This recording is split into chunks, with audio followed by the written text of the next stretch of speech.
Hey guys, welcome to Solo ReacTalk. Today I'm going to be reacting to Star Wars vs. Warhammer 40K episode 32, Shifting Sands, made on AFanWithTooMuchTime YouTube channel.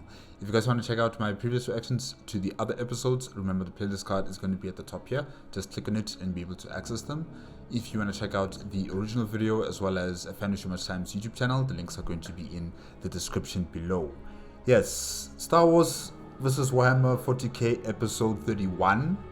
The Dreamer Awakens. Really entertaining space battles, entertaining characters. It was just a very good, enjoyable episode. General Grievous, the second iteration. You guys must remember that. He's the second iteration of the General Grievous persona or line or model. Yeah. He died in a trap that was set by Brother Talsion, a Techmarine of the Crimson Razors. Essentially, one of their cruisers, did not jump into the warp. It got stuck. Not really stuck, but that's how the trap was set. It was stuck in space. General Grievous was interested in commandeering this vessel. So that he could learn the technology, understand how things work on their vessels. So, this trap was set for him specifically. And once he finally got on board, he confronted Brother Talsion and the captain of the vessel. And they were fighting. Brother Talsion teleported away. The vessel self-destructed. And the second iteration of General Grievous died on board that vessel. Essentially, from this situation, the separatist forces don't have a military commander. They don't have a political leadership anymore. They're a headless chicken without the military, without the government. And Count Dooku has had to resort to reactivating the first iteration of General Grievous, Shina from stasis, and there's not a 100% assurity that Shina is actually going to cooperate with Count Dooku and whatever left of the separatists, because Shina has his own endeavors or vendettas that he needs to focus on, and there's just no assurity that he's going to work with Count Dooku, pushing back the Imperium of Man forces. The Crimson Razors have begun their exterminatus plans across separatist space. They're just bombing up planets with exterminatus weaponry systems. And there was a particular battle group that was heading to Hypori, a planet where the first iteration of General Grievous, Shina, was based on. They had a plan, warp out, bomb the planet, then get out as soon as possible, essentially. But it did not work out that way. Their plan was foiled, and Force Captain Verdun and Captain Leon's, they tried their best to improvise their plans, improvise how they're going to proceed with this plan of exterminating the planet. And it didn't work out in the end. They crash landed. Many of the crew members aboard the vessels, especially the one where Force Captain Verdun was on, died. Many people died. The only people who really survived were the Space Marines because of their power armor. So it's not looking good for them. They're surrounded by droids and under the command of General Grievous personally. He's there right now, and it's just not looking good for them. Hopefully they'll be able to activate the exterminatus, what was it called again? Psychonic torpedo. Yeah, hopefully they'll be able to activate it, detonate it, and just blow up the entire planet. And hopefully it will kill, everything and everyone there. I think the most important target would be General Grievous, so I think he will die. But will they get to that point? I'm not sure.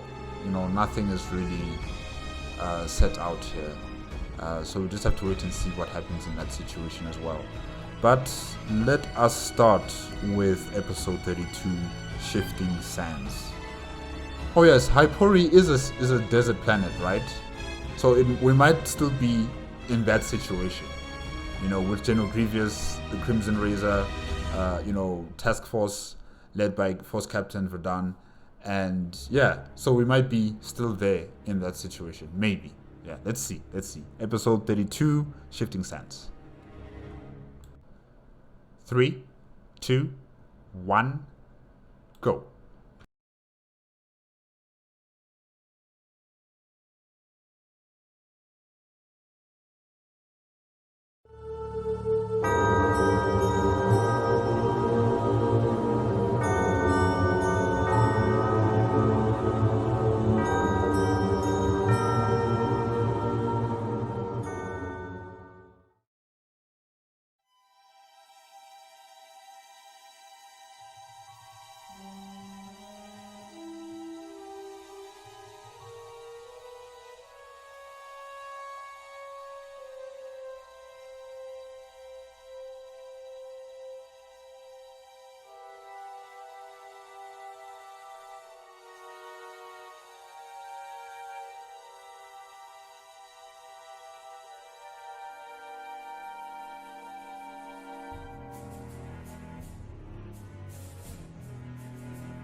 What is wrong with her? Dr. Shina shrilled at the medical droid. Hey, Dr. Shina. I'm just trying to remember. Dr. Shina was with Bucket. They were visiting Senator Padmé. She was about to give birth, if I'm not mistaken, right? Yes. Okay. So we're still in that situation. Alright. Her heart rate is slowing. Blood pressure is dropping below acceptable levels for a human being. The droid explained. Padme groaned in the background, panting hard as she tensed for another push, but Shina could see signs of her weakening even then. Her pallor was ashen, her voice containing more pain than strength with each verbal exertion. But why? She was perfectly healthy. I know those are the things that are happening, droid, but tell me why? How can her blood pressure be lowering like this if she is not bleeding anywhere? Her heart rate is weakening, but why? Is she poisoned? Is she sick? The Syrian doctor demanded. I also want to know why. Because, I assumed the reason why she died in Revenge of the Sith was, duly because of Anakin Skywalker using the Force on her, choking her, and probably that caused a complication with her giving birth to the children. But now there is no Anakin Skywalker strangling her with the Force. She has been at home. So what's going on here? Is she poisoned by someone? What is it? What's going on? I want you to live, Padme. I want you to live this time. This time you must live. Bucket was holding the senator's hand, his posture betraying the utter wreck his nerves were in as he did his best to help where Shina had positioned him.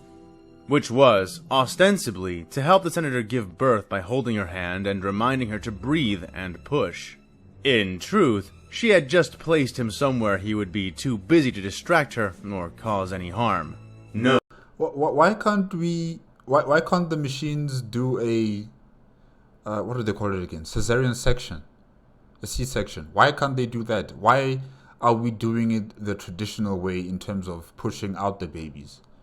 Is there some sort of medical reason why we can't operate on her? Open up the stomach and take them out.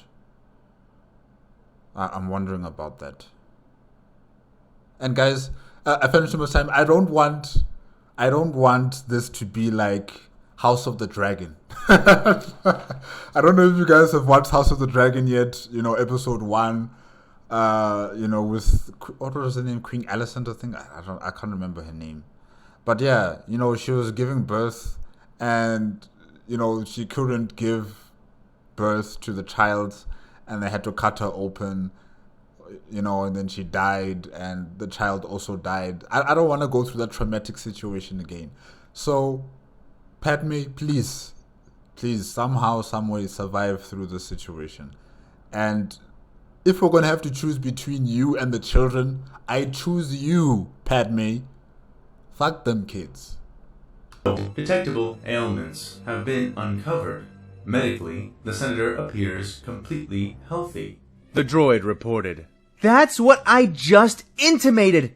I demand you provide a theoretical diagnosis this instant. Compute! She ordered. The 2-1B series droid before her paused and made a clicking sound as its cavernous processor went to work, leaving Shina sitting and waiting in her hover chair, tapping her good foot impatiently. Behind them, being attended by several other droids, was the dying form of Padmé Amidala, who had begun weakening the instant she went into labor. The droids were urging for a C-section procedure to save the babies, but Shina was utterly unconvinced. The senator from Naboo had been just fine minutes ago, and they were in the heart of the senatorial medical facility, one of the best of its kind in the entire galaxy. Even if she went over and cut off Padme's head with a Sith-forsaken lightsaber, the facility here should have been sufficient to not only save her brain, but provide her with a near full-body prosthesis in a matter of hours or days. So how, by the many moons of Iago, were they losing her? The droid finished its calculations and began to respond. A proper theoretical diagnosis is not possible at the moment, due to lack of data.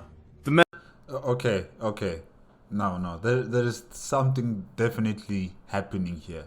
If you cannot explain it with science, then it must be the Force. That's the only two, forces in this Star Wars galaxy. It's either science or it's the Force. So it's definitely the Force. Someone or somewhere, or maybe it's the children. Maybe they are sapping the life force out of her. I don't know what that's killing her right now. Either it's the children or it's someone. It could be Lord Sidious. He must be doing something. Because really, how do you just die like this? No. And with the most advanced technologically know-how machines or droids in the galaxy helping you here, and they still can't find the answer, then it must be dealing with the Force. Someone is either doing something to her or it's the children. And if it's the children, kill the children. Kill the children, okay? She can live. She can make other babies another time. It's fine. But the children, they gotta go. If it's their problem, if it's they're the ones that are causing this issue, they gotta go. I will choose Padme.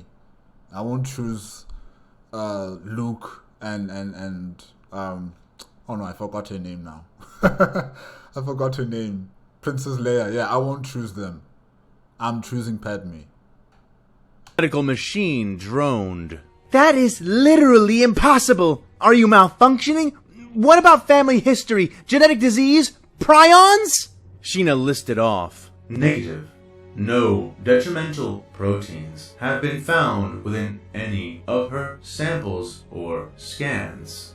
And her family history is impeccably clean.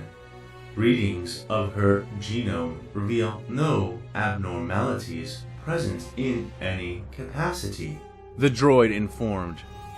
Then her mate's medical history. Maybe he passed something on to her. A condition or aberration born of misaligned genetics. Is he near human? What race is he? Shina asked, racking her mind for any answer that might explain Padme's degrading state. The truth is gonna come out. We do not have access to those records. You lie. Senator Amidala has opted to keep the father of her children confidential. Without her compliance, it is not possible for us to determine.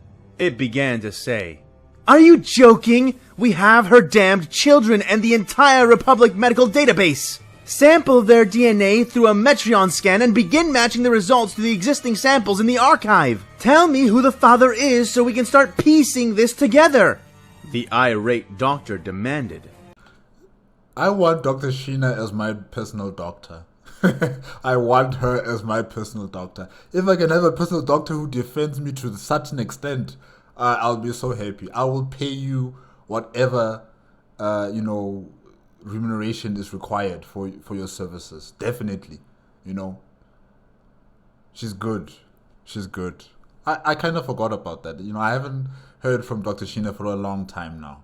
So it's good to hear her voice, and it's good to, understand and see what she's doing here in this particular situation. Unlike in Revenge of the Sith, Padmé had no one. No Dr. Shina, I should say.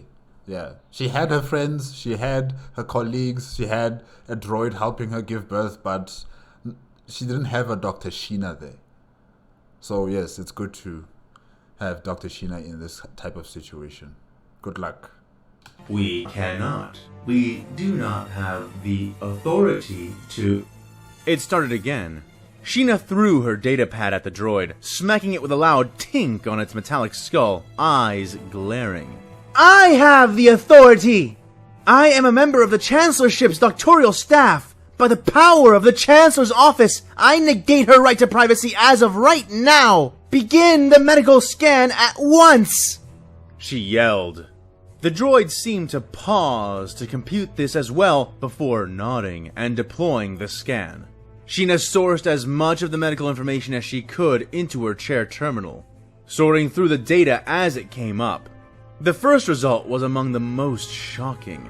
Midichlorians. The children were force sensitive, and extremely so. As interesting as that was, it barely prepared her for the full findings of the scan. What the... Anakin Skywalker is the father?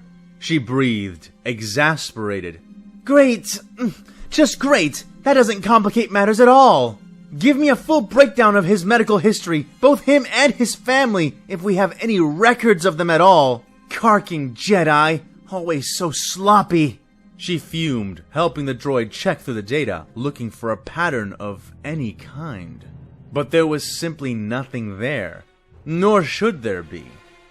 Anakin was human, and exceptionally healthy in and of himself. Nothing in what she was seeing would suggest that any complications analogous to what Padmé was suffering through should occur. There are no markers or signs that would result in this kind of vital failing, even after reviewing the entirety of Supreme Commander Skywalker's medical entries. Her body does not appear to be under attack, nor is this the result of an autoimmune response. It is as though she has lost the will to live. The droid barely had time to start its final sentence before Shina jammed a button on her armrest, deploying a thin, glassy barrel from the base of her chair and firing a single shot from it. The weapon issued forth a loud, silver flash, a discharge from a gun far more exotic than any blaster. And the droid was torn to pieces as the projectile ripped a massive rent into the center of its chest cavity. I mean, isn't that just a bit too excessive? Dr. Shina, really? Did you have to do that? The machine stumbled and tumbled about before falling into a sparking heap upon the ground. Lost the will to live? What kind of nonsense are they programming into medical droids these days? She grumbled, ignoring the shocked teams of droids and other medical personnel around her as she assumed control over the primary medical console, taking Padmé's treatment into her own hands. She knew that there must be something she was missing, something hidden from her. Shina's eyes seemed to vibrate as she began to absorb data on the primary console, scanning medical reports and blood test screens as quickly as her impressive mind could process. The damned droid appeared to have been correct about at least one thing. Nothing was pointing to the reality they were watching. Nothing. Padmé was fighting for her life, for her children's, for her Jedi lover, for the Republic itself. But something was killing her. A pressure that none of them could see, a force which was gradually squeezing and sapping the life out of her body. But what could it be? It's definitely the Force. And like I said before, maybe it's the children, or it's Lord Sidious who's doing this. Yeah, it's between the two. What could it be? The answer struck her like a bitter upchuck of bile. She enforced upon herself the deductive mantra that had served her so well in the past. Once all other possibilities have been eliminated, then all which remained must be the answer, no matter how unlikely. Any mystery could be narrowed or destroyed by the application of that creed. She had to believe that, for it was only through it that she could muster the will to subdue her pride and make the call she needed to make. "Get me in contact with the Jedi Temple," she sighed, looking to the nearest droid who was not otherwise occupied. "What? The Jedi? What can they do about this?" Bucket asked from Padmé's side. "Whatever is killing her is not a normal ailment, Bucket. She is dying out of nowhere, as if by magic. So if we are dealing with magic and not science, then we need a wizard," Dr. Shina said, tapping furiously, injecting the senator with a dose of adrenaline to keep her alive long enough for the help she would need to arrive. "So, you mean a Jedi?" Bucket asked, flinching as Padmé squeezed his hand twice as hard as before. Dr. Shina shook her head. "Not just any Jedi," she said, before turning back to the droid, who was already hurriedly typing on a communications terminal. "We need Master Yoda, and we need him now!"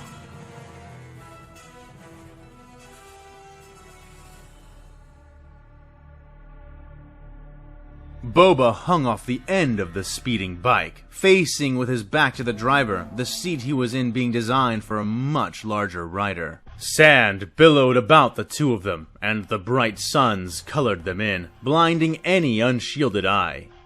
They were on the way to Arnthoth's Lookout, a survey and monitoring station a few clicks out from Arnthoth's Pass. Boba Fett is on Tatooine right now, right? Last time he was with the Salamanders, if I'm not mistaken. Or the Salamanders were... Yeah. I can't remember what happened in that episode. Oh my gosh. I know that the Salamanders were there with a Commissar, or was it a Inquisitor? Caiaphas Cain. Yes. Okay, so Boba Fett is now working for the Imperium of Man. Alright. Was, officially speaking, a local project which was funded by the Republic. However, that funding had dried up ages ago, along with any interest in the actual project itself. Yet still, the station remained staffed with at least 15 crew all throughout the year, for years since that time. Why? One word could explain it. Spice. The scientists had been replaced with less technical professionals of a distinctly less civilized profession. Yet due to the excellent positioning of the station and the dry, difficult conditions around its approach, business tended towards being good, and the project, such as it was, remained successful. Currently, the entire thing was owned by Jabba the Hutt, who mostly used it as a taxing station, enabling runners from nearly any organization to utilize it, provided they were not stingy with their credits when passing through. Oddly enough, the Commissar and his people had seemed more interested in its original, failed purpose than its current enterprising one, and upon learning about it, had dispatched Boba out on his first official job as an agent of the Imperium. He was to help these strangers locate and secure the station ahead of their main body's movement into the pass itself, a route they were taking while searching for where to found their new capital. Speed was an important factor, as their supply seemed to be severely limited. So he had been sent with a squad of Space Marines to facilitate both the capture and technical appraisal of the equipment. They don't look like salamanders, and the shoulder guard here has got like a wolf on it. Huh. These Marines, however, were not the same kind he had seen before. Wait a minute. Is that is that a Space Marine on a wolf? In the desert? Yo, okay. The heat must be killing that poor dog. Oh my gosh. Those giants had been taller, wearing green armor, and had kept their enclosed helmets on at all times. The new warriors he rode with wore gray armor, which they covered in bone charms and massive beast pelts. They wore no helmets, not a single one, allowing long, greasy strands of braided hair to blow in the wind. Each man sporting a mane, but no man wearing it in the same fashion as the last. 4 were on foot, 3 were on a pair of bikes, and the last rode a beast, a monster resembling, in the most basic of ways, a wolf, though it was clearly something more. The 2 drivers of the bikes, and the 4 men who ran after them, seemed relatively young to Boba, though still older than himself. They wore feral grins and were prone to spontaneous singing and howling, something he'd learned all too well during their 3-hour exodus towards the station. Their armors were relatively unadorned, at least compared to the last 2 in their party, both of whom bore armors which were thick with tribal vestments and tokens of bone, steel, and flesh. One of them rode nearly as Boba did, facing forward on the second bike. He stood apart from all the others, his armor appearing black and red, with only one shoulder pad on his right side matching the others. You know, at first I thought maybe it was the White Scars, but they don't use wolves. You know, they're more like a horse type of people from Trigoris. So yeah, I think it is the Space Wolves of, what's the planet called again? Fenris? I think it's called Fenris. I forgot the name of their planet. But yeah, I think it's the Space Wolves. Yeah, definitely. Bearing an orange field with the shadow of a wolf's growling head imprinted darkly over it. Though he wore bone charms and pelts of his own, his armor stood out more for the pair of massive industrial droid limbs which protruded from the back. His face was wizened, scarred, and he wore a thick black beard to match his greasy, braided strands of dark hair.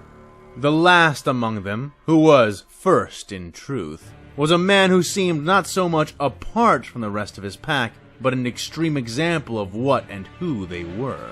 He seemed even larger and broader than the rest, his armor far more ornate, rattling with its accolades and charms. He bore an axe which shimmered like storm lightning over reflective ice. It must be the captain. A weapon he held perpetually in his hand as he rode astride the powerful wolf beast which was his mount. His hair was white and shaved on one side, revealing a deep blue woad tattoo which was woven into an intricate knotting pattern. He wore scars under his eyes and across his chin, the irregularity and asymmetry of them suggesting that they were not intentional additions to his face. And his eyes were bright yellow and intense as the twin suns of Tatooine. Boba did not know the names of the warriors, but he knew that this leading one was called a Wolf Lord, and he was warned to maintain a proper level of respect when dealing with him and his pack. They remained at relative pace with each other, the 4 on foot sprinting fast enough to keep up with those who were mounted, at least until they came within 4 kilometers of the station in question. "It's not far now. Turn south a bit, and you'll see it soon on the sunward horizon," Boba transmitted into their squad comm. "Aye, then it's time," said the man at the lead, the one riding the beast. "We make it quick. Any who damage the structures will make penance to me, and I have no reason to be kind to reckless claws. Remember yourselves, and the Wolf Father's wisdom. Bring back from this hunt a victory to humble our cousins. Break your shackles and let howl thine fury, my claws of winter." At those words, the following men released sudden and terrible howls. Bellowing through augmented throats, their shouts shaking the sands for miles around before their voices were joined by the sudden roar of their bike engines. The blocky machines lurched forward so quickly that the young Fett nearly found himself thrown clear of his bouncing seat, barely managing to keep his hold as troughs of sand were kicked up several meters into the air. "Whoa! Hey, a little warning maybe?" Boba yelled, but the man at the head of the bike only bellowed out a laugh in response to his whinging. Don't ye blink, whelp, or you'll miss a sight you're not likely to see again. This is the charge of the Volker Fenrika. Enjoy it! The what? The Volker Fenrika. Okay. Yeah. Okay. The man yelled, his bike and his compatriot quickly outdistancing the running Marines, even as the wheeled machines themselves were outdistanced by the lopping, leaping footsteps of the beast their leader rode. They sped like bullets over the sand, the odd spinning tracks of their vehicles doing as well as the speeders when it came to acceleration, even though the ride was not even half as smooth. "There!" Boba yelled, pointing towards the thin silhouette of several buildings in the distance, hand gesturing at what was rapidly revealed to be 4 clustered, rounded structures. The riders honed in on them, their leader arriving and dismounting before any of the others managed to reach the camp, throwing himself from his saddle and taking the lead, his beast padding alongside him. He was there for nearly 30 seconds before the others caught up, Vikes veering sideways to arrest their momentum, riders holding the handlebars of their vehicles with one hand, presenting thick, stocky slug throwers with the other. Boba was shocked when the bikes pulled up to the scene, blinking inside his enclosed helmet as he absorbed all there was to see. The outpost was in ruin, bodies strewn across the steppes and general area. Fett rapidly counting 10 of the 15 suspected inhabitants dead on the ground from his initial vantage point alone. Okay, what happened here? Is it a turf war between those who are supplying spice, maybe? Standing amid them, looking around slowly from side to side, was the leader of the wolves, axe borne and half raised. But he did not look pleased. There was a pause that lasted a couple seconds as they all looked about, the larger Marine stalking over several bodies before looking back towards the bikes, his face lined with a scowl. Master, what sense do ye have of this? Asked the Marine who drove Boba's bike, placing a foot down but not dismounting. It took Boba a few seconds to see it all as well. The fact that none of this carnage was the Marine's own handiwork. He had come upon them like this, just as they had, and Boba felt his hidden face burn just a bit. Of course they had found them like this. As though it were possible for anyone to kill this many people that quickly. Shaking his head, Fett swung himself off the vehicle and began to look around. Dismount and spread out, Swift Claws. Find me some clues as to what happened here. Who did this? Iron Priest, locate the main building here and begin your work, said the Wolf Lord. The bike-mounted Marines nodded and did as instructed, stepping into the space of the 4 buildings, weapons drawn, while the black-armored man among them stomped out between the structures and then marched into the nearest one.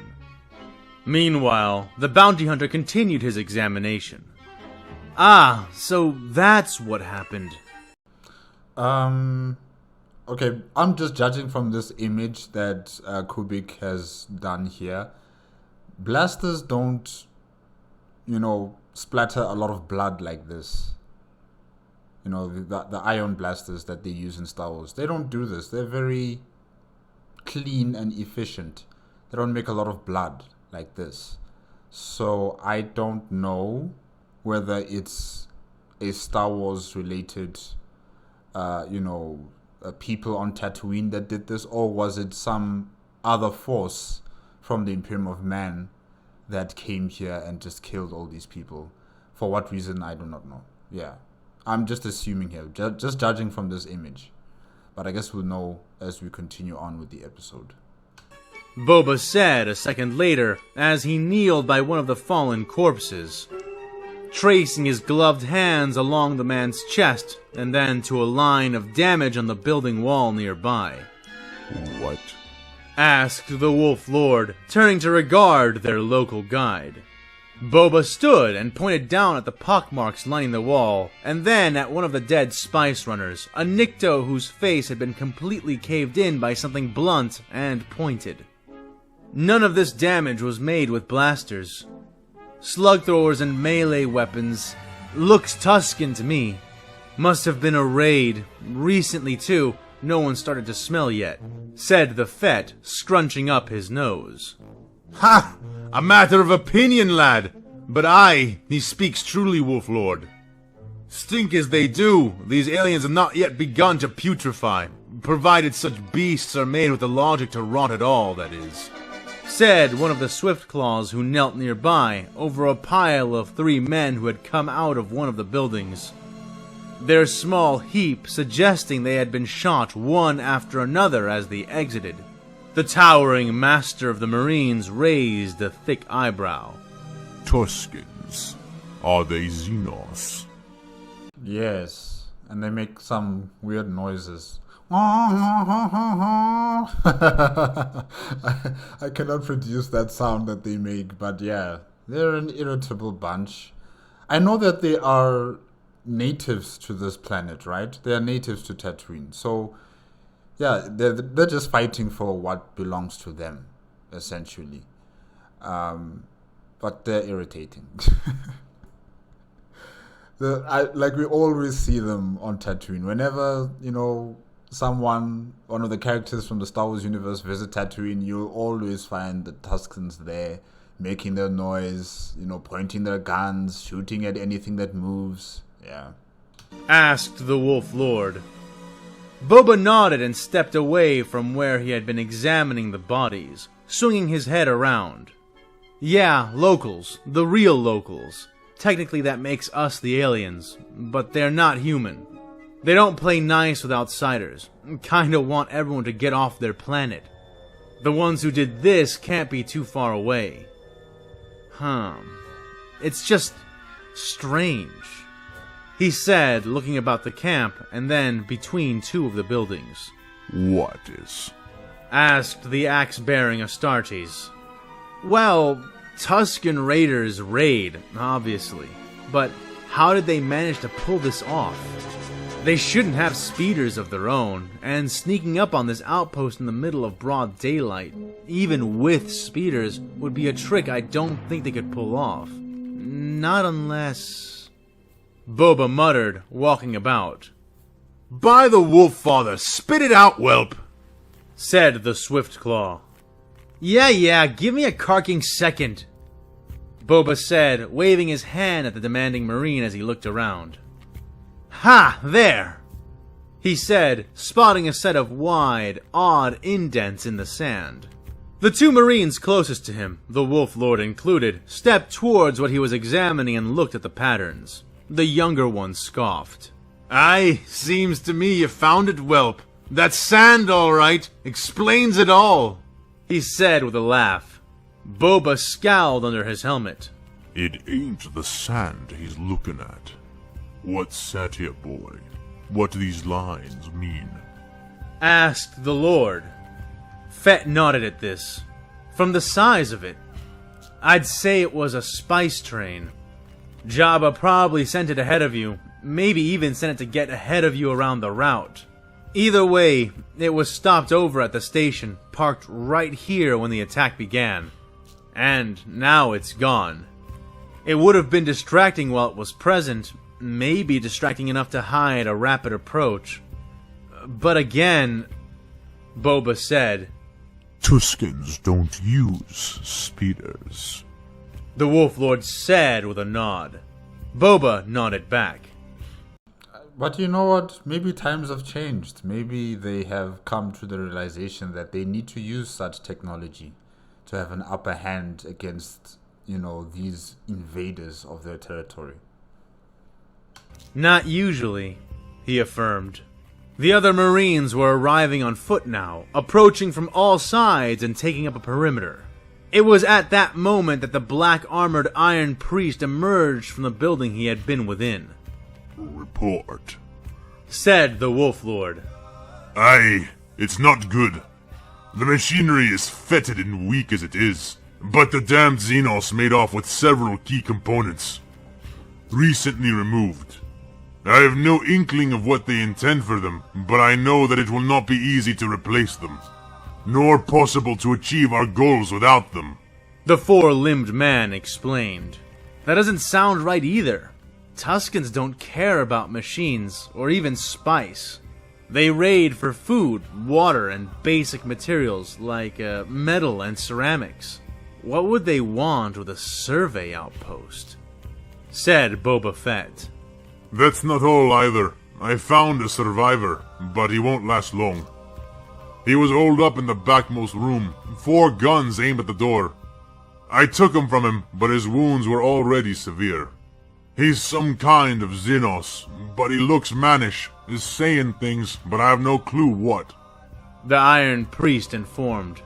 Right. Fett, get in there and find out what you can. Yannik, cover the guide. His safety is your safety. Said the Wolf Lord. Aye, it'll be so, Lord. Said the driver of Boba's bike, shadowing the bounty hunter as Fett nodded and drew his 2 blaster pistols, walking cautiously into the building the black-armored priest had emerged from. It was not large inside, with a relatively low hanging ceiling and most of the natural space being taken up by the dusty machinery within. The building had apparently been used for storage by the spice runners, as canisters and crates lay scattered and smashed about, recently looted by the raiders. Thanks to this, Boba and his 7-foot-tall shadow were able to locate the backmost room quickly. Peeking inside, Boba found that the Iron Priest had spoken true. Laying there, against the backmost wall, was a man, a spice runner with 4 arms. Boba did not recognize the species right off the bat, though save for his extra limbs and a sort of feral scruffiness which was not unlike that of the space wolves that accompanied the bounty hunter, the man seemed human. He glared at Boba, 2 of his hands on either side crushed and useless, the others empty, disarmed. "And what's that now? Another giant?" The man coughed. "Stay here," Boba said to Yannik, and though the Astartes did not nod or otherwise affirm the order, he did as instructed, allowing Boba to enter the room alone, though he remained crouched by the door. "I'm one of Jabba's bounty hunters," said Boba, turning the corner and raising his blaster pistols up, but not sheathing them. "Came to check in with the station." Boba lied as he drew closer. The man flashed Fett a bloody grimace and spat. "No use lying to a dying man," he growled. It was then that Boba saw the hole burnt straight through his chest, and knew that the man spoke true. Not lying, not exactly, Boba said as he came to kneel beside the spice runner. So he has a hole through the chest? And he's still here talking to us? Wow. Wow, what type of blaster gun do the Tusken Raiders use that would create a hole through the chest? Huh. "What the hell happened?" he asked a moment later. "Carking Tuskens!" The man groaned, blood dribbling down from his lips to his chin. "Never saw them. Sandstorm kicked up and we never saw them. So fast. It all happened so fast. I just came here for a drink. Something to wet my tongue before the train continued on. I heard fighting. Got my guns out. Got ready for 'em. Killed a few till their leader came in. So fast. The man said. "He got me good. Stumbled in here in here trying to make a stand of it, but he didn't follow me in. Wasn't after me. I heard the train take off and then everything got quiet. I was waiting to die or to fight or to die fighting. But it was quiet till the howling and then the sound of machines. Then a giant came in here, shot him, but my blasters didn't do nothing to him. A giant? He crushed my hands, took my weapons, and now you're here. That's what happened. Okay, can you guys give this man, like, medical attention? Oh, wait a minute. Hey, I forgot. I forgot what I'm dealing with here. The Imperium of Man is not gonna help this Xeno person. Yeah. Finished. Boba nodded. Any idea why they hit you? Why they removed part of the machines here? The fanged man shook his head. No! I figured they were just after the fucking train. The spice, maybe. Damn. Shouldn't have brought family into this. My daughter's still on the damn train. I hope they got clear. He mumbled. Hey, stay with me, Boba said as he watched the man's eyes flutter. This injury, it doesn't look like a gaffing stick or even a blaster wound. How did you get it? What did this to you? Boba asked. The man looked up at him and smiled grimly. It was a Tusken, he said, expending a breath which he did not draw back in. Hey, stay with me. We can get them back for this. Just stay with me, Boba said, but the man was already gone. The bounty hunter emerged from the building with Yannik a few moments later. Grimacing under his helmet, the Wolf Lord was waiting. Report, he said the instant the two touched sunlight. The Tuskens attacked during a sandstorm. It's possible they are after the train. They are organized, and they have a capable leader who managed to facilitate this raid. It seems likely that they took off after the train, if they have not hijacked it themselves, said Boba. The Wolf Lord nodded curtly, and then swung around to address the other Marines.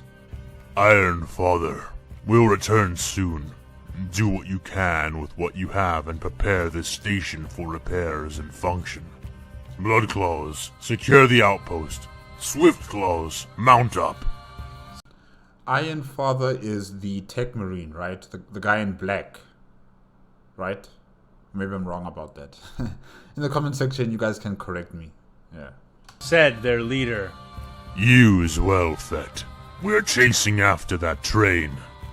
He added, all right, but I've got no idea how you're going to track it. Those spice trains can cruise at incredibly high speeds and leave little to no trail behind them once they get going, Boba said as he followed Yannik to the back of the bikes.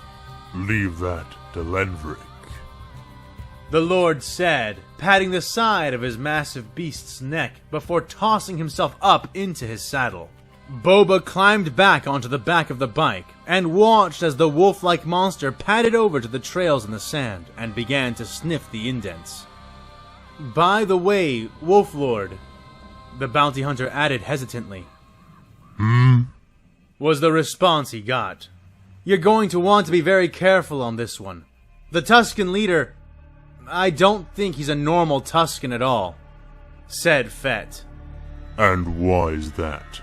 Yeah, what do you mean by that? Asked the Lord of the Marines. Because the wound that killed the Spice Runner didn't come from a Tusken weapon, nor did it come from a blaster either. Oh? Then what do you figure killed him? Asked the huge Astartes, rearing in the saddle as the mount picked up its head and pointed its snout into the distance. There's only one weapon I know that makes wounds like that, said Boba. grabbing on tight as the bike beneath him began to rumble. It looks to me like he was killed by a lightsaber. Lightsaber? A Tusken with a lightsaber? A Sith Tusken? Or is it a Jedi Tusken? Oh, okay. Wow. Utapau. I remember this planet. Revenge of the Sith. Obi-Wan Kenobi and General Grievous were fighting on this planet. Grievous died. Order 66. Obi-Wan was, betrayed by his own clone troops. Yeah, I remember this planet. Utapau. Also on Star Wars Battlefront 2. Yeah. The 2005 game, not the modern versions of the Star Wars Battlefront games. No. I'm talking about the original ones. Yeah. They had been forced out into the wide open spaces by threat and terror of death and worse. They ran, skins flayed by winds which burned too hot and moved too fast, shearing their faces with shifting sands. And behind them, the demons gave chase. All red and dark and terrible, on legs born of unnatural power, each terrible step taken by each horrible beast, thrumming and thumping the grains beneath their feet. Powin's screams filled the day within the night. 100 setting suns burning to the heart of their planet. Their voices joined to the world's own shriek. Utapau was dying. It must be the Crimson Razors. Yeah. Huh. Okay. They were killing them. He had thought that they were safe. So few ships and their shields dotted their world, confounding the initial weapon of the enemy. Ronan knew this because he had seen it, had watched from his monitoring station in the great sinkhole city of Mar Talon as they came and fired and failed with their attack. But that terrible red and black thing in the sky came for them not once, but twice. It and the ships it brought devoured their defense fleet, using tactics and weapons which defied sense itself. Like the cloak of death or the chain of time, it arrived once more, inevitable. And now it hung above them, a horrible, bladed thing, beating into their world's skin. A terrible, hateful beast whose hungering molten spit and crimson glare sought the unwanted factories far below the surface. And also, from that red and black monstrosity had come the demons, falling like fell fruit, screaming across the skies in pods which killed and crushed and blew apart. And then the screams came. Oh, the screams. The ancients had never wanted to be a part of this, to become subject to the Confederacy in this way. But never in Ronan's wildest, most terrifying nightmares had he conceived that they would be punished in such a way. His face was burnt, more ashen than ashes, but still he and the others ran on, fleeing from the rim of the now burning, shrieking city that had been their home. Man, the Crimson Razors are not... I mean... Wow. Wow. I mean, they're sending ground forces on the planet to what? To kill everything and everyone? I mean, why don't you just do it from orbit? What are you doing on the ground? Yay, okay. Horrible weapons still fell from the sky, exciting the wind to become even crueler than it naturally was, but still, even into its blades they ran. And turning behind him, he saw that death still followed, red and tall and terrible. His team around him, he ran, arms out as though he could, by his will, carry them with him. But they were short, and he was tall. And though the wind cut at him, it sliced them even more, their biology innately subterranean. They looked to him, silently pleading for guidance, but he could do nothing but die with them. And to his shame, he was not prepared to do even that much. His long legs took him past them in just a few strides, and they cried out, but were abandoned. Their Utane voices shrill before being brutally silenced. Man, this is insane. The beasts showed no mercy to any they found, but seemed to take a perverse joy in the way they silenced the terrified squeals of the workers. A great guilt rose to consume Ron-On, but the sheer fear which coursed through him was an even larger beast, and consumed the guilt in turn. Suddenly, he noticed that around him, though he did not know when or from where, he and his had been joined by countless other survivors. Utapauans of all kinds and ages fleeing in his same direction. They howled as the wind slapped them, and the demons brought them down, moving as a great, terrified herd. Some carried weapons, and some among those weapon-bearers gathered enough courage to turn and face their pursuers. Not a one lasted long, but the Utai died first. And soon, there were only his people left, and even then, their numbers were thinning with alarming speed. Ron-On could see it from the corners of his eyes, the crowds around him, within his peripheral vision, vanishing. Those who remained were driven on like panicked cattle, running for what felt like hours in the brilliant night, leaving their city far behind. The sun began to rise, but it was rising in the wrong direction. Man, where are they taking all these people? Where are they taking them?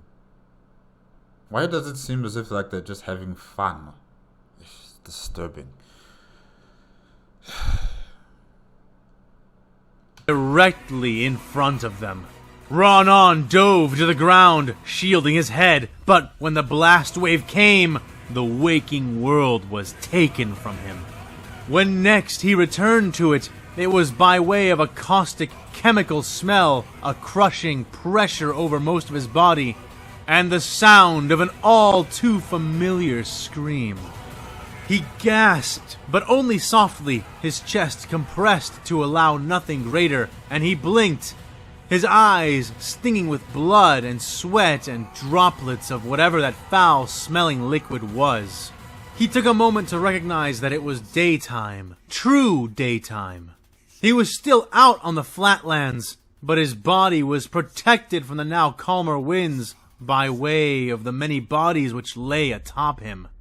He was half buried in a pile, a mound-like stack of the dead, mostly composed of other Pauans. Being several centuries old, he had just enough wisdom to stifle his reaction, looking about carefully and thanking his warding stars that he had.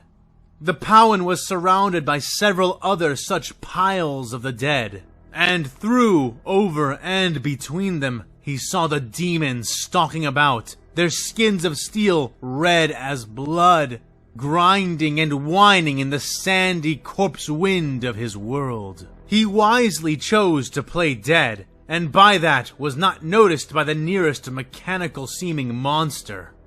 I'm quite surprised. I'm really quite surprised. I mean, their suits should be able to detect those who are alive and those who are dead.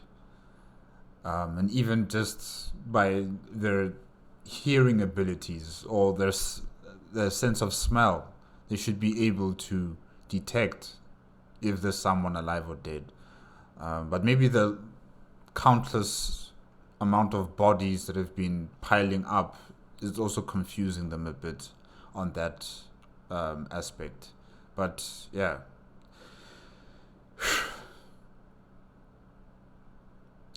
its eye lenses burning red from within suits of what nearly seemed like knightly armor.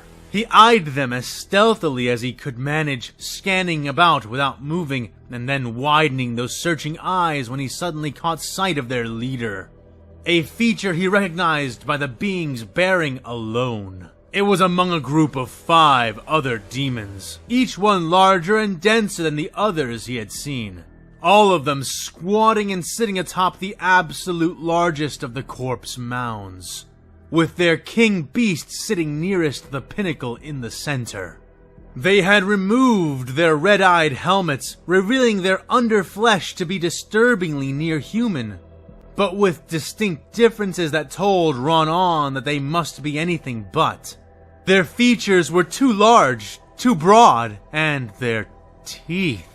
All of those who sat atop the mound had sharpened teeth, teeth which fit together perfectly, teeth they were using. Okay, maybe they are not Space Marines. Maybe they are Chaos Space Marines. You know, maybe they... I don't know. Or maybe it's the Blood Angels. Because they were red, right? Yes, they were red and black, right? Or maybe I'm wrong about that. Okay. Shark-like teeth. I'm sure maybe they must be like Chaos Marines then. Okay, let's just continue. Yeah. Another scream, so much like the one which had woken him, but coming from a different throat. The scream of Pow and flesh. The scream of elders and ancients. There was a short line of his people before the mound, chained by heavy shackles, guarded by other monsters who bore burning swords or mechanical claws. The line forced to move, step by step, forwards towards the mound. Ron watched as a 700-year-old matriarch was dragged forward by her arms, now at the head of the terrible line. She screamed again, but it did not even slow them. As with the Powin who had come before her, her arms were not unshackled, but rather sliced off at the wrists. The remnants of her hands and arms callously shaken off the chains. The woman herself was yanked forward by the tatters of her clothes, her voice raw with an agony Ron had never been exposed to before. This is not extermination, this is just something else now. You know? They're taking this too personally.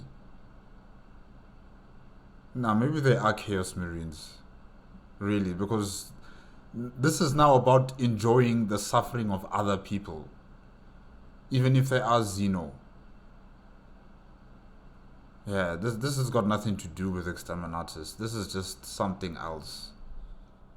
Over her screams, he saw the monster at the top of the mound indicating towards her, extending a large, finger-mounted talon, and then gesturing at one of his own beasts, a red warrior who stood at the base of the mound.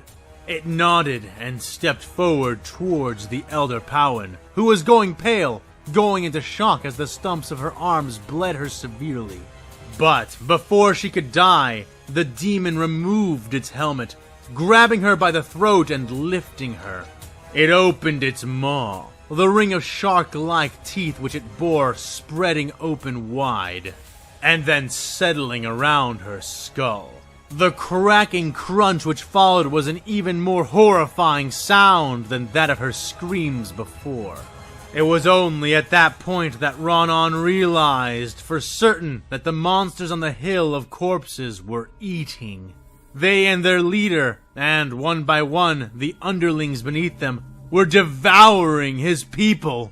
Those... I forgot that that's what Space Marines can do too, you know, they can eat sentient life. They can do that. I'm thinking it is maybe the Blood Angels, or a successor chapter of the Blood Angels if it's possible, or maybe this is the Crimson Razors. But with the shark teeth, I'm thinking maybe they are Chaos Marines. But I don't know. I mean, this is just so... I wasn't expecting this. Especially from the Crimson Races. Especially after what happened in episode 31. You know, how... Can I say it's more clinical to use a cyclonic torpedo and just wipe out the entire planet instead of doing things like this, you know, personally going down to the planet, you know, herding people into their deaths, essentially, you know, cutting off their arms, hearing them scream out in pain, and then eat their heads. Nah, man, this is just too much work. And it's very bloody and messy work. And to me, it seems as if these people enjoy what they're doing here. And that's why I'm assuming maybe they are Chaos influenced or they are Chaos Marines. Yeah, I'm not sure. Chilling. Was chained and dragged forward were captured like the cattle of an enemy city, each being butchered and consumed by the conquerors. They were eaten head first, though clearly that was not all, not for some. While a few of the demons ate only the head, or just the top of the skull, several continued, and even now, those upon the mound held arms, legs, and ribs, chewing and biting into their flesh like the extinct predatory beasts which once roamed their world. The scene continued and repeated for some time, and Ron-On was fixated upon it, trapped within a terror which was too much to observe, yet too horrible not to. By the time he could pull his eyes away from the living feast that was being made out of his race, it was nearly too late to prevent his own fate. At last, the nature of the foul-smelling chemical was revealed to him, as he saw another, smaller mound of corpses being doused in it by one of the smaller demons. And then, it was lit aflame. The fire spread unthinkably fast, linking from one mound to the next. It was a flammable liquid, one of such intensity and potency that it seemed to almost liquefy the bodies it touched in mere seconds, charring and burning them away. And the lines of the flames were making their way around to each of the piles of the dead, his own included. The thought of such a death drove a wild fear into the heart of the Pauan, and he kicked and pushed suddenly, trying to work himself free of the pile. Others who had done as he had began to let loose their death screams, voices and bodies emulating to the amusement of the demons which lit the pyres. Amusement. Nah, man. This ain't right. This ain't right. It sounds like these people are chaos worshippers, chaos marines or something. Yeah, you know. Yes. But Ron-On had stopped paying attention. His only concern was escape. Yet his body was riddled with weakness, and he was sure that many of his bones were broken. Even so, the pile was slick with blood and worse, and he used this to extricate himself, throwing his body, which was coated in the flame-catching liquid, aside from the death mound mere moments before it too came alive with fire. He hit the ground on his hands and knees and began to crawl, began to try to hide the heat from the pyres all around him, scorching his skin and nearly lighting him ablaze. His mad shuffling made him precious little progress, a massive metallic hand reaching down to grasp his shirt, ripping him from the mud and gore which coated the ground, and up, his flailing resistance doing nothing more than providing further sadistic entertainment for the demons. He was brought trembling to the foot of the only mound which did not burn, the mound the king monster and his entourage sat upon. That beast, that demon from the red skies, glared down upon him and grinned, his mouth dripping with the ichor and cerebral fluids of Ron-On's own kind. It was framed in flames and bodies and blood. A master of carnage atop his fitting throne. He gestured down towards Ron-On with one of his terrible, clawed hands. Eyes flickering in the light of the flames.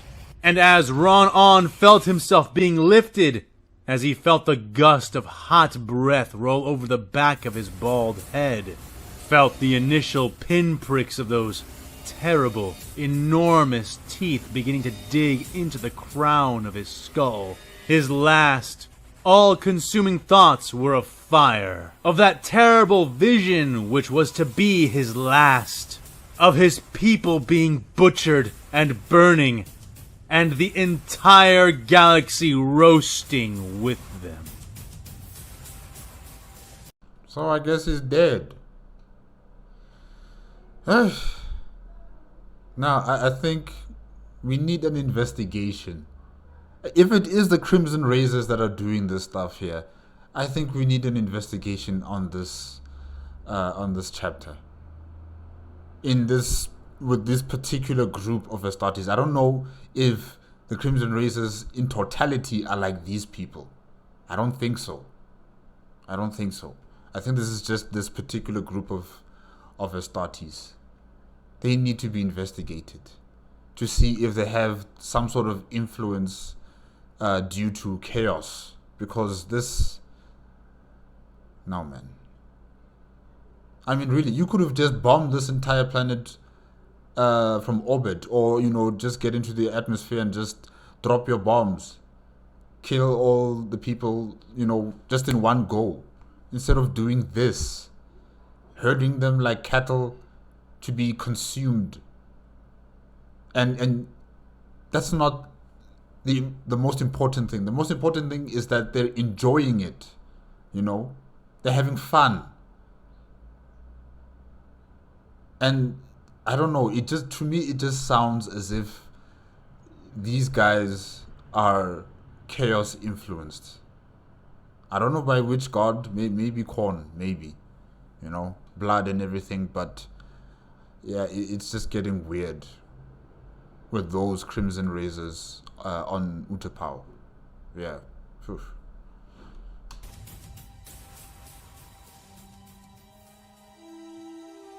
Finally! Shina exclaimed as the doors into the facility opened and a small green figure hovered in on a diminutive floating chair. Master Yoda sat serene, but obviously troubled atop his floating contraption, having it land nearby and dismounting, walking to the side of the bed. Padmé was looking faint. She was on the very cusp now. Even so, her eyes seemed to clear from her agony for a few precious moments as Yoda reached up with one of his wizened three-fingered hands and took her limp limb from Bucket, who stood nearly as listless as the senator as they watched her die. Master Yoda, she gasped weakly. At peace be now. Arrived I have, at the request of your doctor. If aid I can render, it will be yours, he said to her. She smiled wanly before closing her eyes again, her breathing shallow.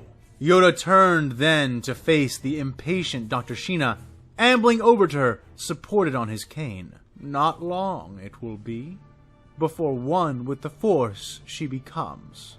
Ease her passing I will. Ease her passing? You mean let her die? I don't think so, said Dr. Shina. Exactly, Dr. Shina. Yeah.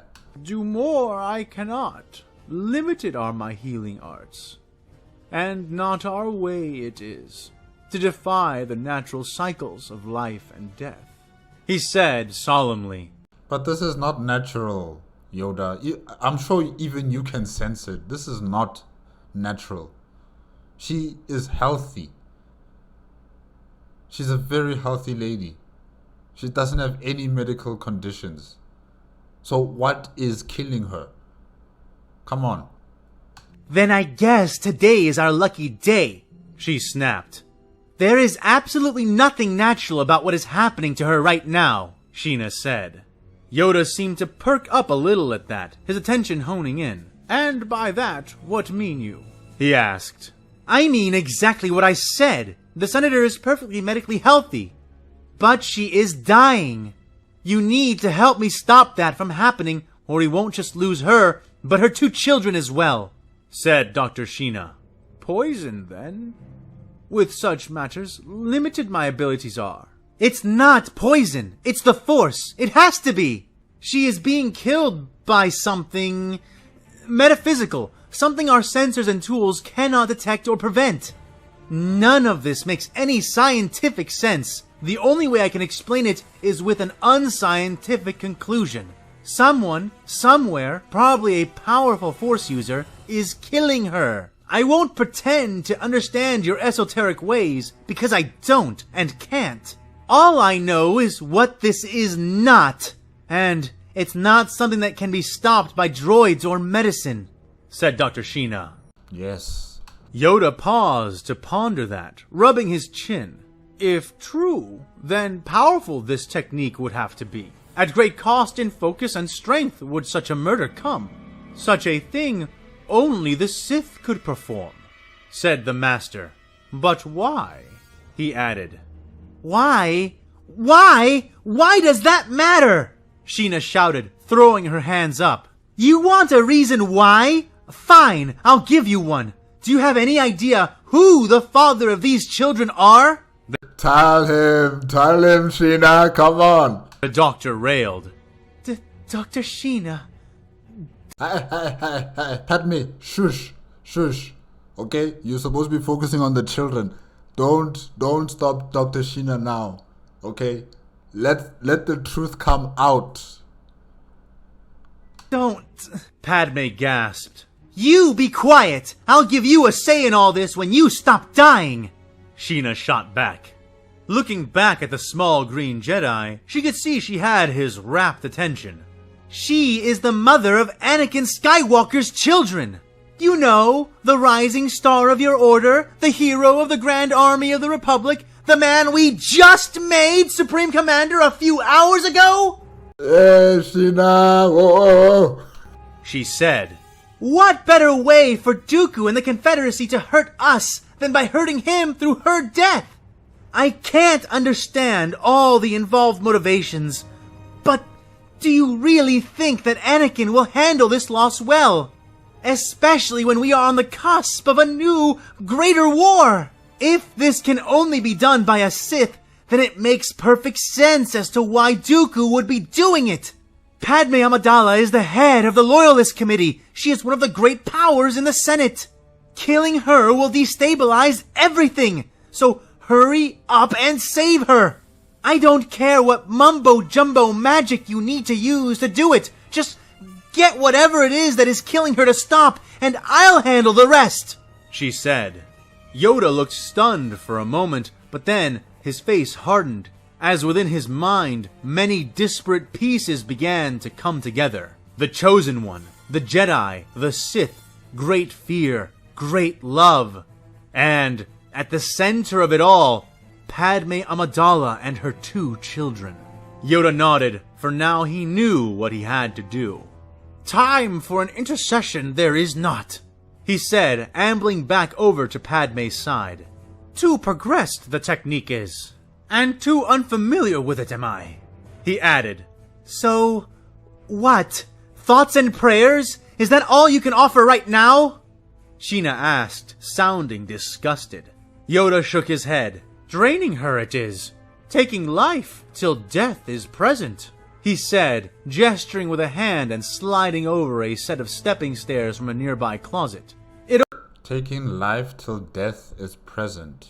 Okay. It opened up as it came to rest by her bed, and he used it to climb up so he could look over the pale senator, extending his hands over her and closing his eyes. To be fought, to be resisted, such things give the dark side its power.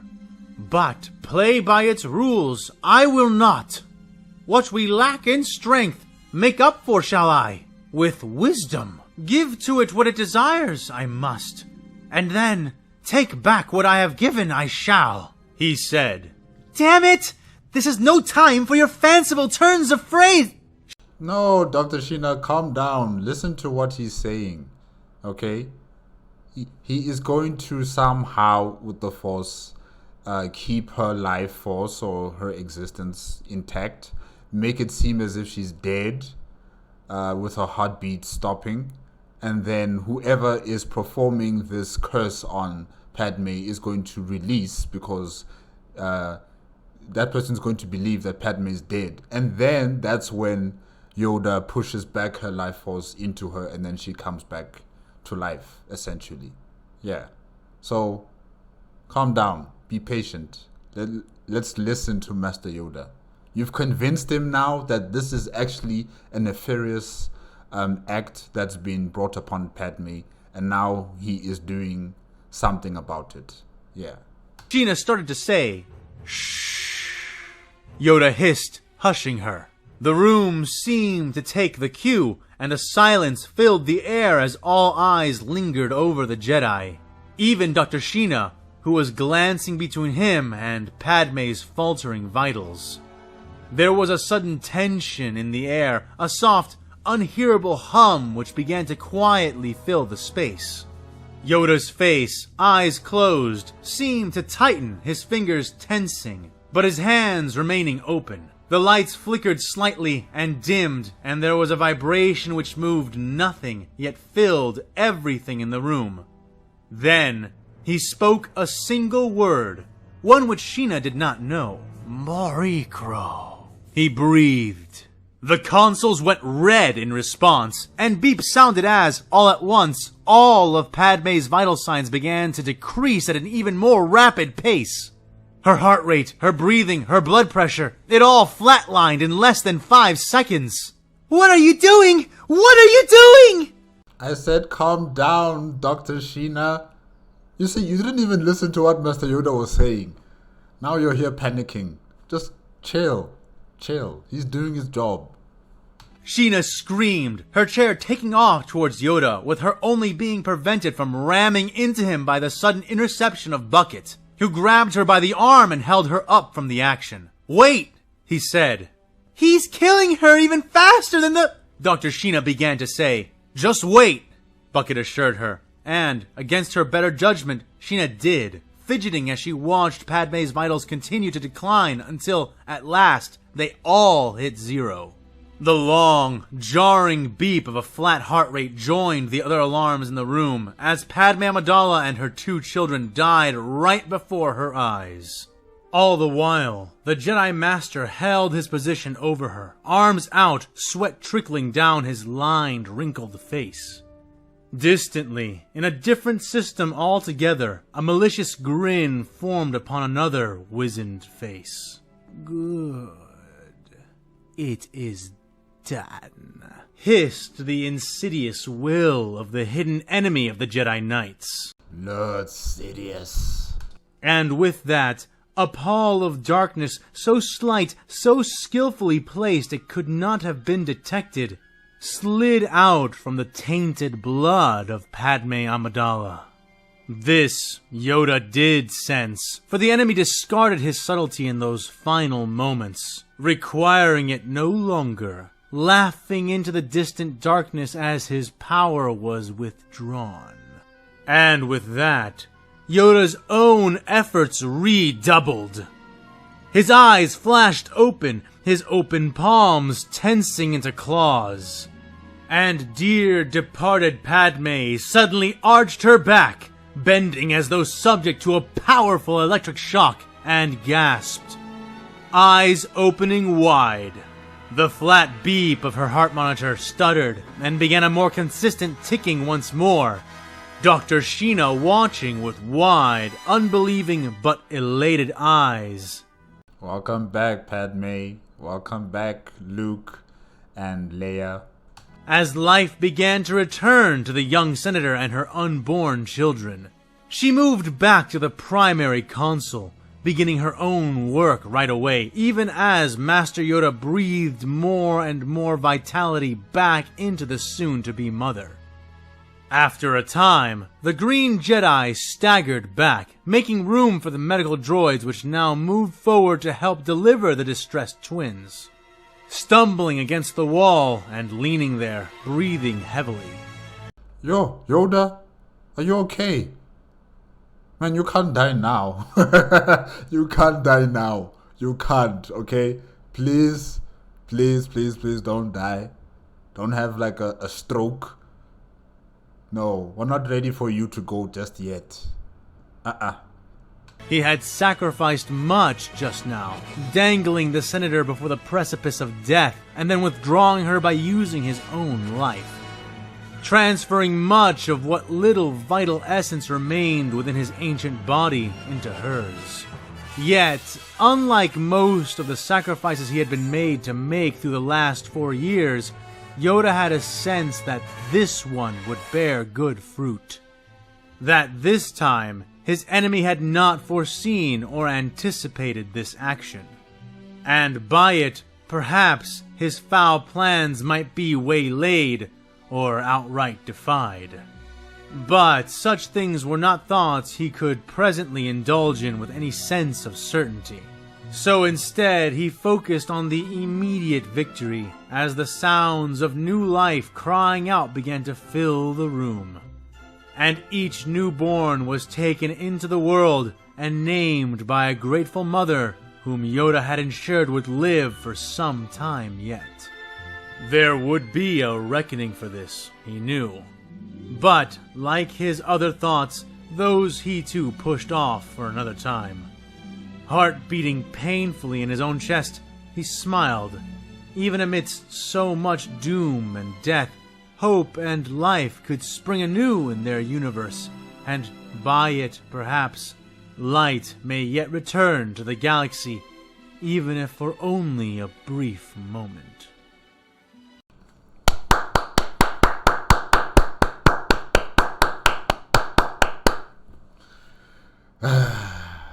That was good. That was really good. Padme did not die. I'm happy. I'm happy. She's still alive. The kids are alive. Yoda is alive. I'm happy. I'm really, really happy. Oh, that was beautiful. AFanWithTooMuchTime, well done. Well done.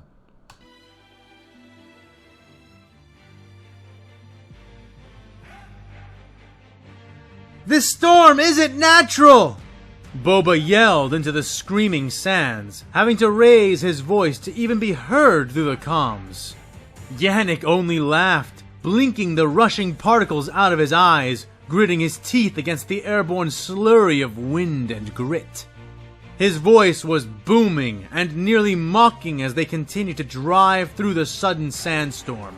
They had seen it ahead of them, manifest as a huge, swirling dome of sand, with the massive wolf Lenvrek leading them straight into it. But, as large as the dome of sand was, it was minuscule when compared to the walls presented by true sandstorms, which seemed to stretch endlessly out in all directions. This, whatever it was no such monster. But Boba found that despite being smaller, it was no less powerful. He himself only barely managed to cling to the speeding bike beneath him as the winds tore at him from all sides. Sandy fingers gripping and sliding over his armor, attempting to tear him off. I figured that much! Yannik yelled before spitting and coughing and laughing again. It's a witch storm! Just like the kind the spirits of Fenris could conjure. It's psychery or daemon-craft. Either way, it'll be a bloody glorious fight! I've never heard of a Jedi or maybe a Sith that would use the environment in this way. Creating sandstorms. I mean, whoever it is extremely powerful with the Force to do something like this. Because we've never seen any of the other characters in Star Wars do something similar to this. Yeah, they can choke people from across the galaxy, like Lord Vader, and they can produce lightning out of their hands. And they can also, throw their lightsabers using the Force, directing it to kill someone, but not making a sandstorm on a planet. No, this is different. Who is this? And why are you doing this? Yannik called before spitting some more. How the hell are you still talking in all of this? Boba said, only able to manage it thanks to his enclosed armor. Yannik predictably laughed again. Well, if you think this storm is even a lick compared to the blizzards of far and fair Fenris, then you've lived a soft life. But you're still young. Hope for your battles yet. He bellowed back before coughing and hacking. Boba choked back a laugh of his own and refocused his attention. He could barely see 3 feet in front of himself. But if they were on the right track, then that meant the Tuskens would have to be stomaching all of this as well. At least, that was what he thought before they breached the inner wall of the dome.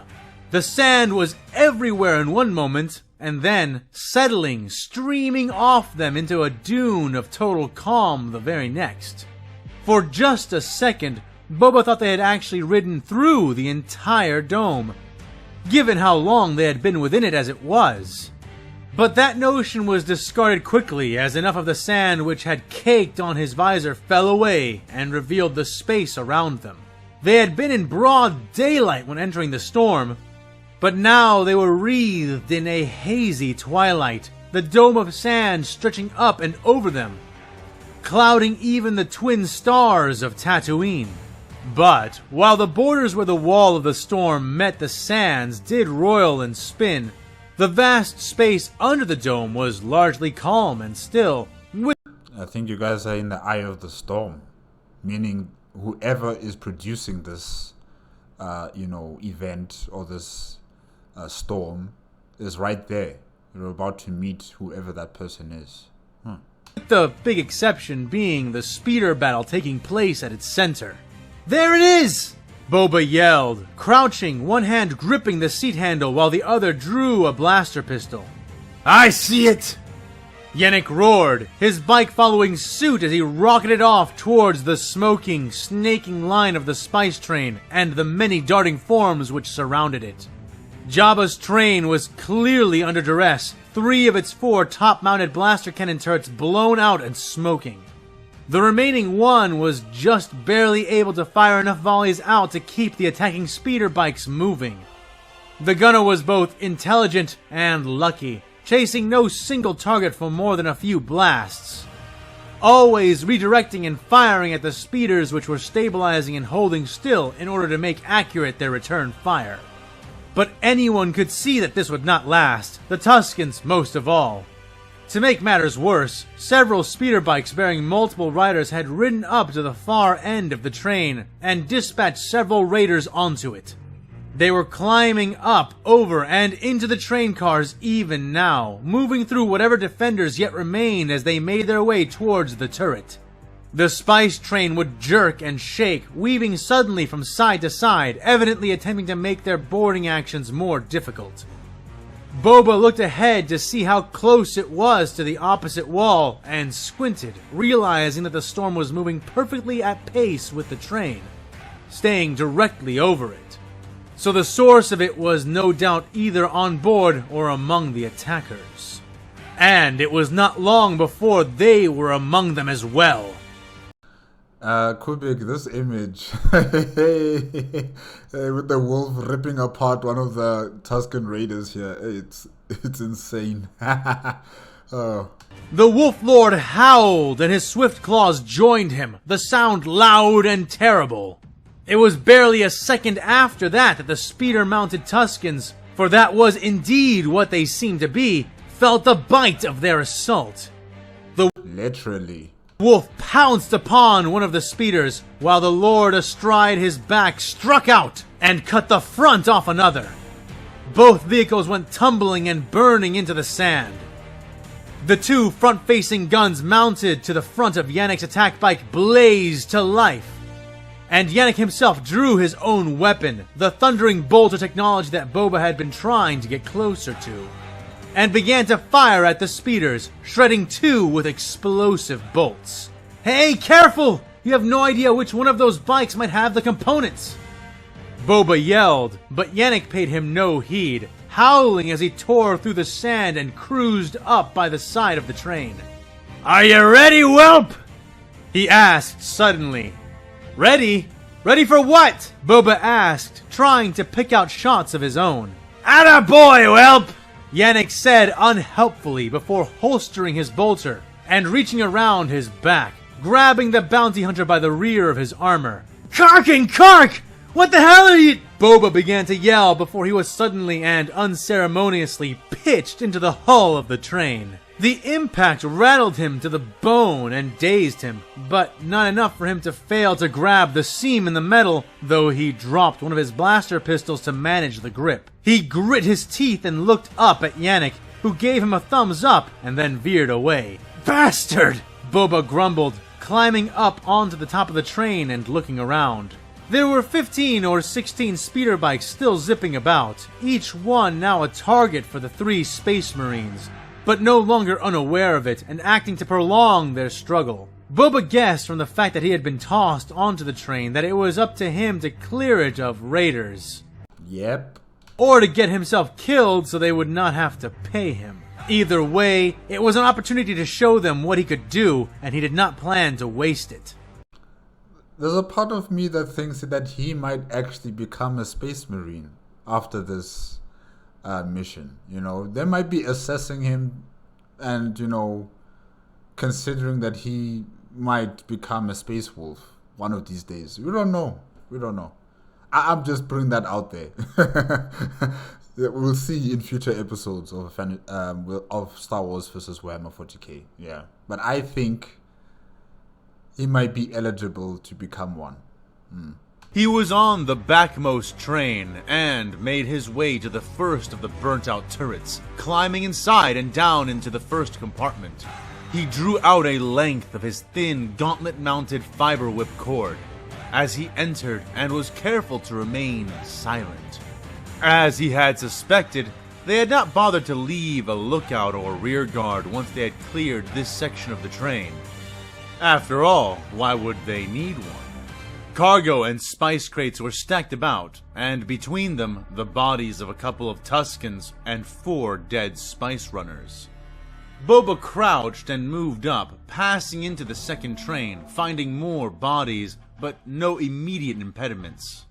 He heard a soft whine and whimpering coming from one of the alcoves created by the crates, and looked inside, seeing the yellow and blue eyes of some kind of animal or beast which crouched there. It growled at his approach, slinking in the shadows and backing away from him, one of its legs wounded and bleeding. Boba tried to assess if the thing would be a threat, but the sounds of fighting up ahead convinced him it likely wasn't. He glanced back at its 2 different colored eyes, gauging that it was likely a womp rat or something similar, and moving on, clearing the rest of the second compartment space. Then he was in the third. And now things got interesting. There were 4 Tuskens fighting inside the dingy, ill-lit space. 2 spice runners struggled against them, one firing from around a chest-high stack of crates, and the second grappling with a raider in close range. Hands locked around the gaffing stick the Tusken was attempting to cave her skull in with. The as-yet unnoticed bounty hunter crept up on the Tusken, firing from furthest back in their battle, waiting until the shooter in question released one of their familiar honking war cries. The train veered right, nearly throwing all within the space off their feet and sliding some of the unsecured crates, altering the dynamic of the cover they used. It was at that moment that the wrapped, desert-dwelling alien began to cry out for more blood, kneeling behind a new crate and getting one shot off, before Boba hooked his cord around the raider's neck and twisted about, his back against the Tuskens as he cinched the cable tight and used his own weight to help choke the fighter quickly. Lungs having just expelled their reserves, heart racing with adrenaline, it was not long before the staggering Tusken fell back, unconscious and likely dead. To make sure, just shoot it in the head. Yeah. Boba picked up his rifle and sighted it down, aiming into the backs of the 2 remaining raiders who were using their own slug-thrower rifles. He fired his first shot into the skull of one, just as the remaining Tusken fired at and hit the blaster-wielding spice runner. The Wee Quay grunted and smacked against the wall behind himself, groaning and sliding down, leaving a red smear as he did. The Tusken had little time to celebrate its shot, taking a blast to the back from Boba a moment later. The two who were left in the melee fight were a large raider and a smaller, pale-skinned, near-human woman. Boba tried to sight the warrior down, but found he was unable to get a clear shot before the Spice Runner lost her contest. Another hard jerk to the left tossed her back, causing her balance to fail for just long enough to leave her vulnerable to taking a haft to the forehead, which shoved her off and dazed her long enough for the raider to swing down with a heavy two-handed blow, almost splitting her skull with the sheer force of the strike. Fett pulled the trigger of his stolen rifle a second later, but was shocked when nothing happened. The Tusken snapped around and saw him, bellowing a war cry as he began to charge. Boba pulled the trigger again and again, the gun firing nothing. It occurred to Boba that the weapon, a slug thrower, had run out of ammunition, which did not prevent him from flipping it around in his hands, grasping it by the barrel and swinging it to connect with the gaffing stick. Damn slug throwers! Boba grunted, the colliding strikes almost jerking the rifle from his hands as he backtracked. The large Tusken pressing the attack, swinging and jabbing with the weapon in his wrapped hands. The clone bounty hunter struggled to maintain his footing, too small and weak to compete with the Tusken in raw strength, yet not versed in this kind of fighting well enough to finesse a victory from skill alone. For now, it was all he could do to fend off the heavy blows, even as the rifle frayed and splintered in his hands, scattering its pieces and throwing Boba onto his back. Come on, Boba. He shuffled on his elbows, scrabbling backwards with his feet as he struggled to draw his remaining blaster pistol, which was promptly kicked out of his hands by the Tusken Raider looming over him.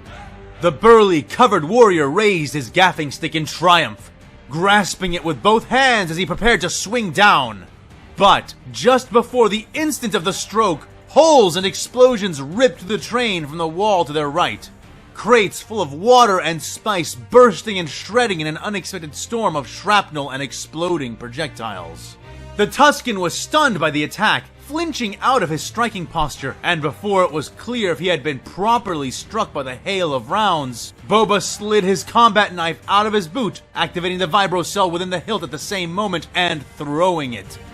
The blade snapped out end over end and buried itself deeply into the raider's chest. The stunned warrior pausing, dropping its weapon and looking down, dumbfounded at the knife handle protruding and vibrating in its chest. It reached for the blade, its knees already beginning to buckle, but before it could properly collapse, something else came through the wall the bolts had issued from. Yannik and his entire assault bike burst through the metal of the train and rammed into the Tusken, crushing him messily against the opposite wall. Oh my gosh. Boba coughed and waved his hands, clearing sand and spice from the air, and looked up at the grinning Marine. You're more impressive than you look, whelp. There may be hope for you yet. The Astartes declared with a laugh, leaning over from his smoking, rumbling bike to lend Fett a hand. The young bounty hunter took it and was yanked up to his feet, Yannik dismounting his thoroughly struck wheeled bike and looking towards the front of the train. I assume the train controls are beyond, in the frontmost portion? He asked, and Fett nodded, retrieving his blaster pistol as he did. Yeah, and I think the train is clear, Boba began to say before a flash and a scream drew their attention to the small ladder which led up to the final functioning blaster turret. A body fell down from there, sliced clean in half. Both the Clean in half. Hey, it is a lightsaber. Okay, so who is it? And how? Yes, how does the Tusken Raider, if it is a Tusken Raider, acquire a lightsaber? bounty hunter and Astartes aimed their guns towards the entryway then, and listened as someone began to descend down through it, one step at a time. A Tusken emerged from the turret ladder, moving casually, almost slowly. He stepped out from it, and into the center of the room, one lax ambulation at a time, seeming to almost not notice the other two. Even as they watched him carefully, guns up and trained on him. Something about the way the man moved seemed disturbingly familiar to the young Fett, and he took notice of the fact that this man wore his gaffing stick on his back, and held no blaster or obvious weapon in his hands. The warrior looked around, his gaze slowly settling on the two of them. Once it did, the air seemed to still, the rushing wind the only sound that could be heard. "Why aren't you shooting at him?"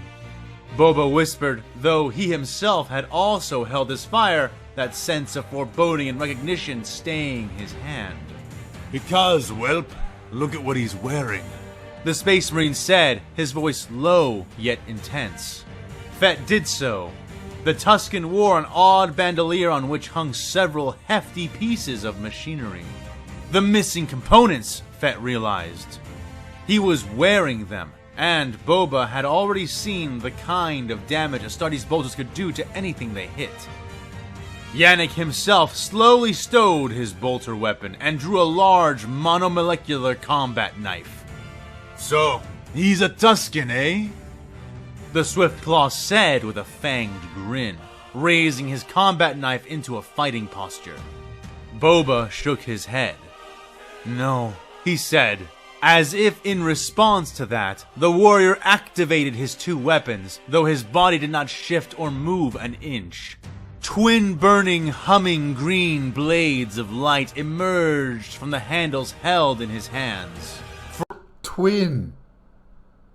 framing his masked face and Tusken tassel of long black braided hair in flickering emerald light. "That is a Jedi," said Boba Fett.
Okay, I found the song. I found it.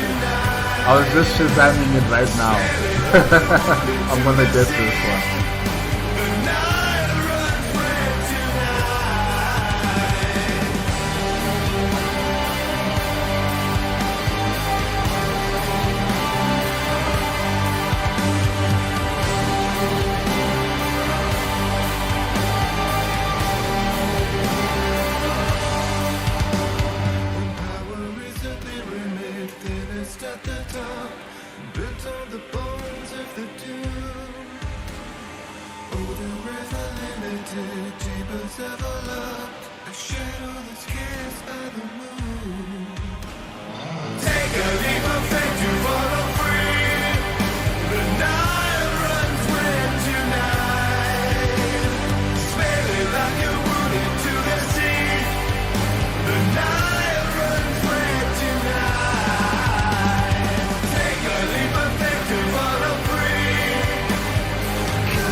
skimming barren summits to the verdant plains. Each horizon is a new beginning. Rise and reign. Far from the fjords and the ice-cold currents, raven soar over new frontiers.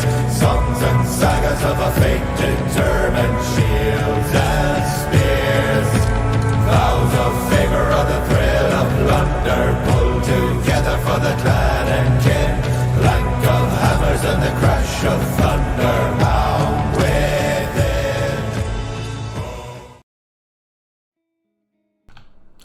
Yes, guys, that is it with episode 32, Shifting Sands, Star Wars vs. Warhammer 40K, made on the AFanWithTooMuchTime YouTube channel. Yeah, this episode was nice. It was very nice because Padmé is alive. Padmé is alive. Padmé and her children are alive, and that's the happy ending for episode 32 for me, especially after what I've been hearing, what's happening on Utapau, and how I'm thinking they are Crimson Razors, or maybe they're Blood Angels, or they're Chaos Marines that are busy devouring people and enjoying that. Gosh, that was just disturbing to hear about what's happening on that planet. And Boba Fett with his new friend Yannik. The Space Wolves are cool.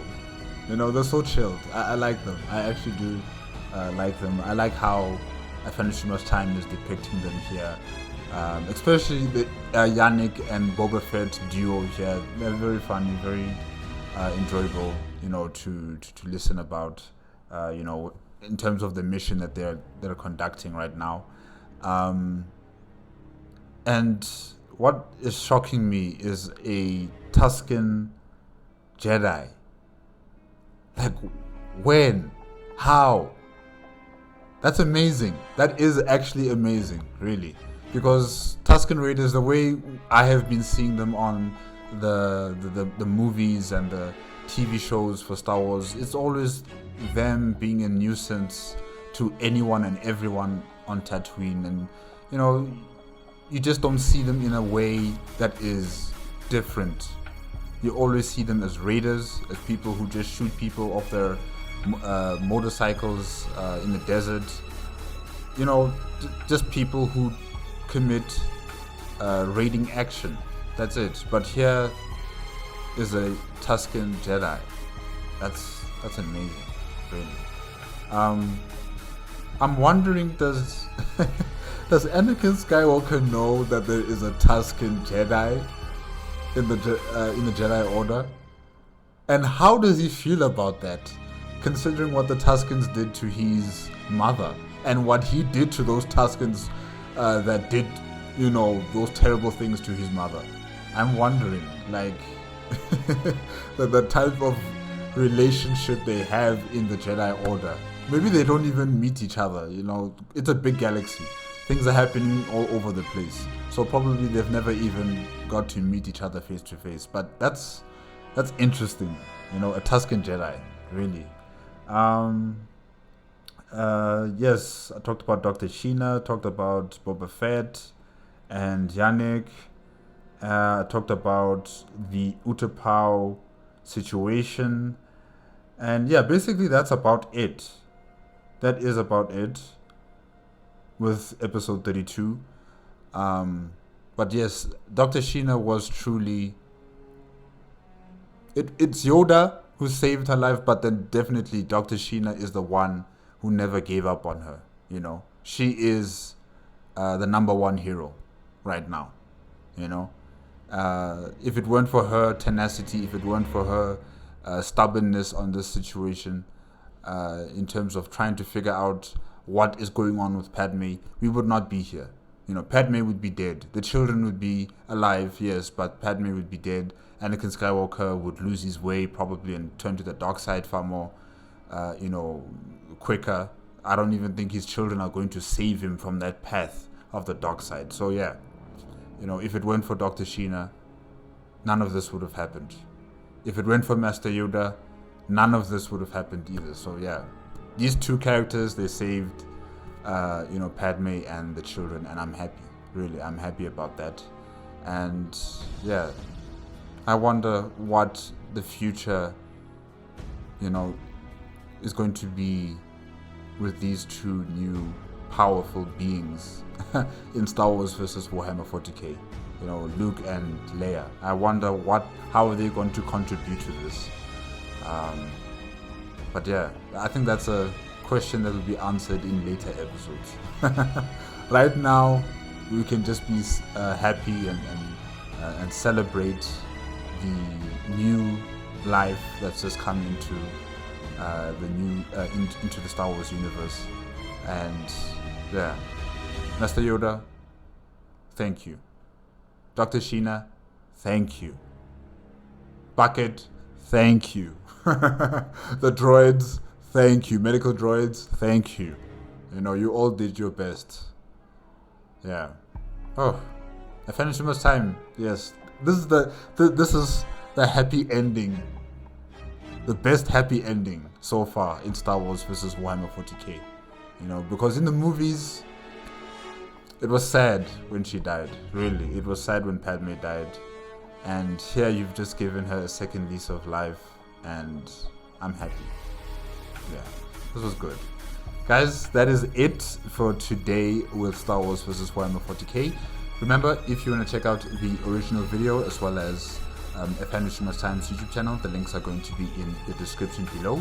If you like my reaction, please give me a like, comment, and subscribe to my channel. Click on the notification bell if you want to be up to date with my latest videos, and I'll see you guys hopefully next week. Yeah, you know what? Yeah, that's all I can say. Hopefully next week. I'm so sorry. Alright, bye-bye.